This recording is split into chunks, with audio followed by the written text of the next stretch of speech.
Recorded Books presents an unabridged recording of The Dog Who Came In From the Cold by Alexander McCall Smith, narrated by Simon Prebble and directed by Shane O'Connell. Chapter 1.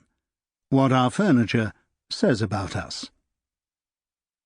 William French, wine merchant, master of wine, failed, somewhere in his early 50s.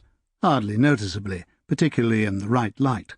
Loyal subscriber to rural living, although he lived quite happily in central London. Long-time supporter of several good causes. He was a kind man at heart, with a strong sense of fairness. Widower, dog owner, and much else besides. The same William French looked about his flat in Corduroy Mansions as anybody might survey his or her flat in a moment of self-assessment, of stock-taking.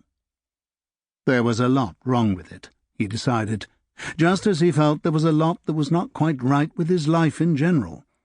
Sorting out one's flat, though, is often easier than sorting out oneself, and there's a great deal to be said for first getting one's flat in order before attempting the same thing with one's life.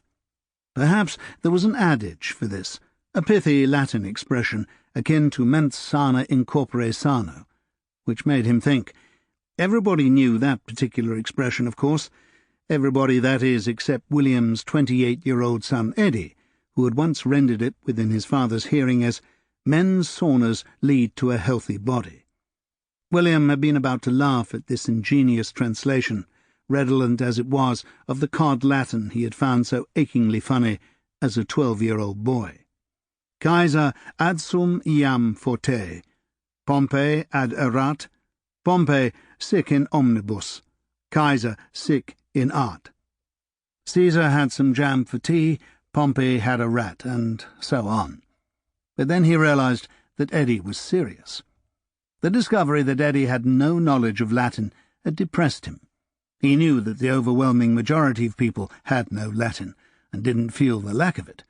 The problem with Eddie, though, was that not only did he not have Latin, he had virtually nothing else either. No mathematics worthy of the name, no geography beyond a knowledge of the location of various London pubs, no knowledge of biology or any of the other natural sciences, no grasp of history.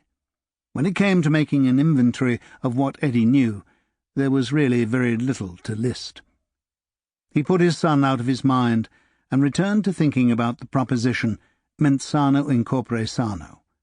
Was there an equivalent, he wondered, to express the Sample complete. Ready to continue?